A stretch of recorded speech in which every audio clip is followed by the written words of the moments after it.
আমরা জীবনে ভূতের রাজা 3 বর চাই। ভূতের রাজা কি বলেছিল? যা চাই খুশি খাইতে পারি, যেখানে খুশি যাইতে পারি, আর সারেগামা পাধানিসা গাইতে পারি।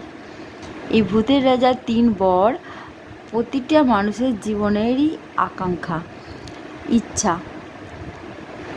গোপীগাইন বাঘাবাইন এই বইটা এত চমৎকার, যদি কেউ না দেখে থাকো অবশ্যই দেখো।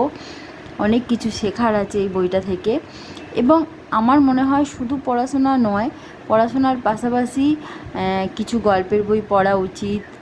আবোল তাবোল তো অবশ্যই পড়া উচিত। আবোল তাবোল, উপেন্দ্র কিশোর রায়চৌধুরী, টুনটুনির বই এবং কিছু রূপকথার বই, এই সমস্ত কিছু পড়া উচিত।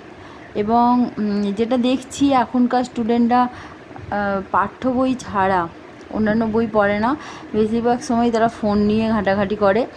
তারা কিন্তু এই গল্পের বইগুলো যদি পড়ে তাহলে ইমাজিনেশান পাওয়ার যেমন বুস্ট আপ হবে, পাশাপাশি কিন্তু তাদের একটা নৈতিক শিক্ষাও হবে, যেটা জীবনে চলার পথে খুব দরকার। তারা ভেতরে ভেতরে প্রকৃত মানুষ হয়ে উঠবে এবং নিজেকে তো ভালো রাখবেই, পাশাপাশি অন্যদেরও ভালো রাখতে শিখবে। দেখো, সমাজে প্রত্যেকে যদি ভালো না থাকে আমরা কেউই ভালো থাকবো না। মানে অন্যকে ভালো রাখার চেষ্টা করতে হবে, নিজেকে ভালো রাখতে তখনই পারবে।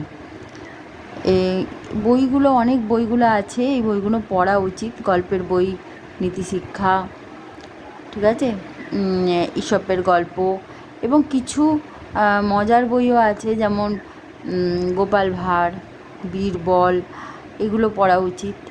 আমার মনে হয় অনেক এরম বই আছে যেগুলো পড়া উচিত।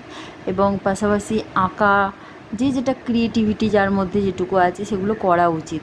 তাতে কি হবে, সেটা যদি সে স্বেচ্ছায় করে, দেখো সবসময় যে পুরস্কার আসবে, সে ফার্স্ট হবে, ওগুলো করে জীবনে একটা প্রতিষ্ঠা পাবে, এটা নয়। নিছক আনন্দের জন্যও কিন্তু নাচ, গান, আবৃত্তি, আঁকা এগুলো করা উচিত পড়াশোনার পাশাপাশি।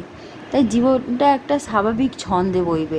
আলটিমেট সে কিন্তু জীবনে একটা লক্ষ্যে পৌঁছেই যাবে, ভালোবাসার একটা জিনিস সে খুঁজেই পাবে, এবং সেখানে সে জীবনে নিজেকে পরিচিত করতে পারবে সমাজে, এবং একটা সন্তুষ্টি জীবনে, মনের মধ্যে একটা সন্তুষ্টি বিরাজ করবে, জীবনে শান্তি আসবে। তাদের মধ্যে একটা অহেতুক ছটফটানি রয়েছে, আমি দেখেছি স্টুডেন্টদের মধ্যে। তারা যখন ইতিহাস পড়ে তারা তখন ভাবে, ভূগোলটা তো রেডি হয়নি, ভূগোলটা পড়তে হবে। ভূগোলটা যখন পড়ে তখন ভাবে বাংলাটা একটু পড়ে নিলে ভালো হতো। এরকম অদ্ভুত একটা ছটফটানি রয়েছে, যেটা তাদের মধ্যে কী করছে, একটা অস্থিরতা তৈরি করছে, অশান্তি দিচ্ছে, সন্তুষ্টি দিচ্ছে না, পরিপূর্ণতাও দিচ্ছে না।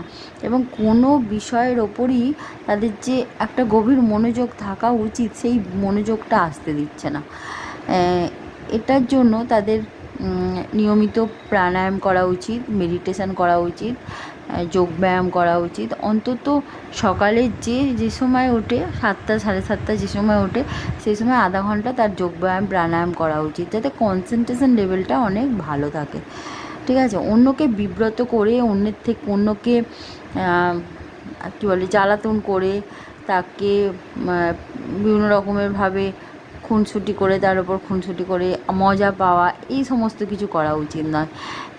যদি সেই মজা, তোমার মজা অন্যজনের ক্ষেত্রেও মজার কারণ হয়, তবে সেটা মজাটা কিন্তু খুব গ্রাহ্য। ঠিক আছে, অন্যজনকে খিল্লি করে মজাটা পাওয়া উচিত নয়। ঠিক আছে, আমার এইসবগুলো মনে হয়, সেগুলো শেয়ার করলাম। ঠিক আছে।